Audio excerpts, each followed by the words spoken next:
C'est l'histoire d'une arnaque vieille de plus de 2 siècles, remise au goût du jour par un géant de l'Internet. L'histoire du Turc mécanique. Un automate joueur d'échecs, une machine prétendument intelligente qui a berné les plus grands au XVIIIe siècle. De Napoléon Bonaparte à Benjamin Franklin, tous ont voulu jouer et ont perdu face à lui.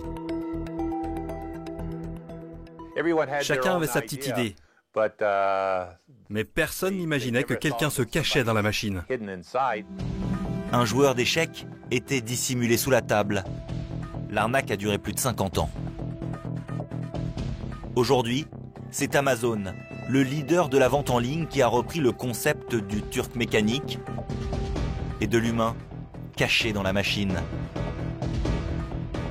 Le Turc mécanique d'Amazon, c'est l'histoire de toutes ces tâches qu'on pense être automatisées.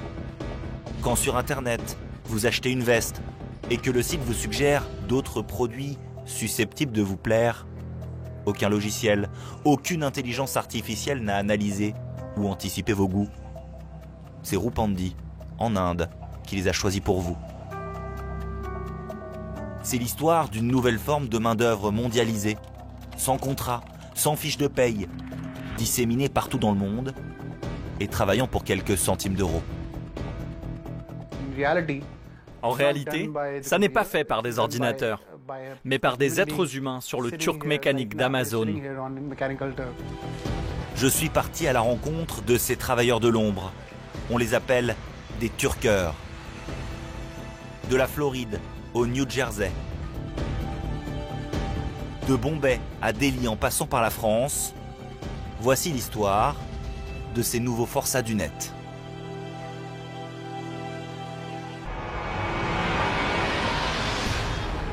C'est là qu'Amazon trouve le plus de candidats pour ces jobs rémunérés quelques centimes. Dans la capitale Delhi, j'ai contacté l'un d'entre eux. Manish, un de ces travailleurs cachés dans le Turc mécanique. Depuis 4 ans, il s'y connecte chaque jour et s'étonne encore du prix dérisoire proposé pour certaines tâches. Je vais vous montrer ce qu'on peut trouver comme travail et pour quel prix. Et vous allez me dire, mais qui fait ça? Regardez celle-là par exemple. C'est un ticket de caisse. Il faut recopier chaque article qui a été acheté dans ces cases sur le côté. Il y a une vingtaine d'articles. Mettons que vous soyez très rapide, un expert de ce genre de tâches. Vous allez mettre 3 minutes, entre 3 et 5 minutes en gros. Eh bien ça, c'est payé 9 cents de dollars. À peine 1 euro de l'heure. Voilà ce qu'il paye. Il, c'est le donneur d'ordre qui propose le job. Une entreprise, souvent anonyme ou cachée derrière un pseudo. En l'occurrence, une société qui compile les données de tickets de caisse. C'est une super technologie, hein? On se dit que les ordinateurs peuvent lire toutes ces informations et les retranscrire. Et en réalité, ce n'est pas un ordinateur. C'est une personne qui est assise là, devant le Turc mécanique. Un Turqueur indien? Oui, probablement un Indien. Manish travaille dans sa chambre en moyenne 5 heures par jour, en plus de son emploi dans une société d'informatique. Il doit subvenir seul aux besoins de ses 2 parents retraités. Il demande si tu sais ce que je fais comme travail sur Internet. Elle ne sait pas vraiment ce que je fais, mais elle sait que je travaille en ligne sur mon ordinateur. Avec le temps, Manish est devenu un expert du Turc mécanique d'Amazon. Il cible les tâches les mieux rémunérées et arrive certains jours à gagner 120 € sur la plateforme, l'équivalent d'1 mois de salaire en Inde. Mais la plupart des Turkers indiens gagnent beaucoup moins. Il y a quelques mois, il a mené une enquête pour en savoir plus sur le profil des travailleurs de son pays.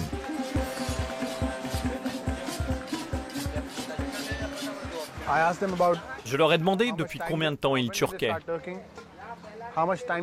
combien de temps ils y passaient chaque jour et quel était leur objectif quotidien en termes de rémunération.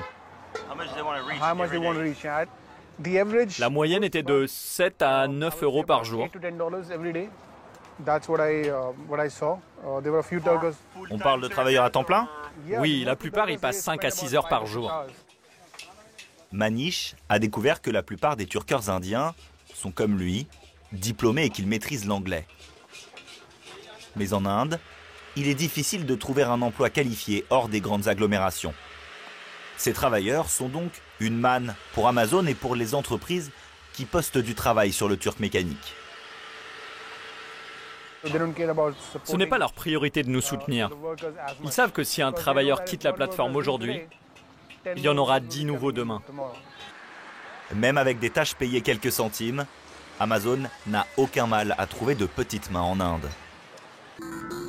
Je pars pour Seattle, dans le nord-ouest des États-Unis. C'est là que se trouve le siège d'Amazon. Je souhaite m'entretenir avec la firme américaine sur le statut de ses travailleurs. Le géant du web a refusé toutes mes précédentes demandes d'interview. Visiblement, il ne souhaite pas communiquer sur le turc mécanique.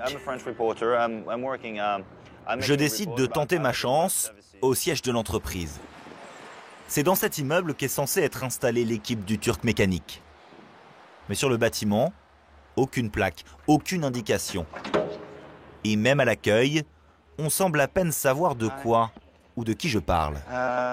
Bonjour, je souhaiterais rencontrer quelqu'un de l'équipe du turc mécanique. L'équipe mécanique? Le turc mécanique d'Amazon. L'hôtesse n'a pas l'air de connaître le service. Mais vous savez s'il y a un endroit, un bâtiment où je pourrais essayer de rencontrer ces personnes? Ou au moins un attaché de presse? On n'est pas autorisé à dire ce qui se passe dans les bâtiments. D'ailleurs, on ne sait pas où sont ces gens, ni dans quel bâtiment. Vous savez pas ou vous n'avez pas le droit de me le dire? Désolé, je ne ferai pas de commentaires. Pourquoi tant de discrétion? Peut-être parce que cette main-d'œuvre mondialisée, corvéable à merci, commence à revendiquer des droits. Je pars pour la Californie. Et pour l'une des plus prestigieuses universités du pays, Stanford.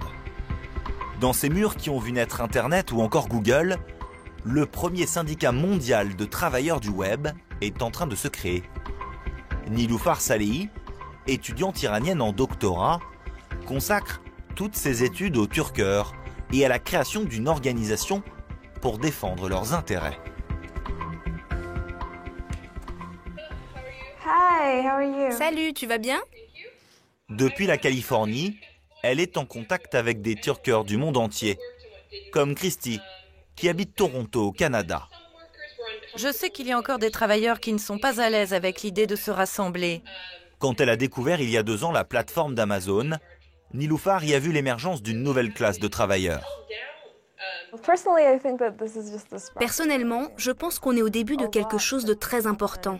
Le travail en ligne est quelque chose de très accessible. Il est beaucoup plus simple de s'inscrire sur le turc mécanique que de trouver un vrai travail et de se faire embaucher. Les Turkers sont isolés, ils n'ont presque aucun moyen d'action face à Amazon.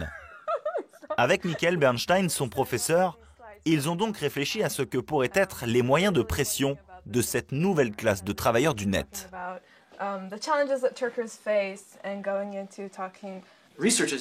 Les recherches sont nécessaires pour explorer ce que pourraient être demain les rapports dans le monde du travail sur Internet.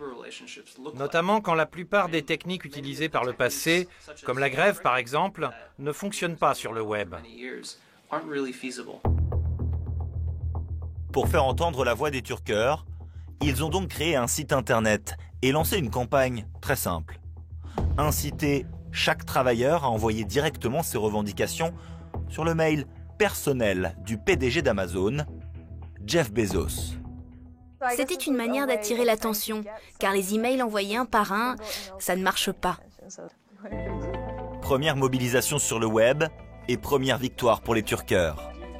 Au lieu d'être payés par chèque et d'attendre parfois plusieurs mois leur salaire, Amazon a accepté de généraliser les virements bancaires. Mais sur le site, toujours pas de contrat, toujours pas de salaire minimum et aucune protection pour les travailleurs.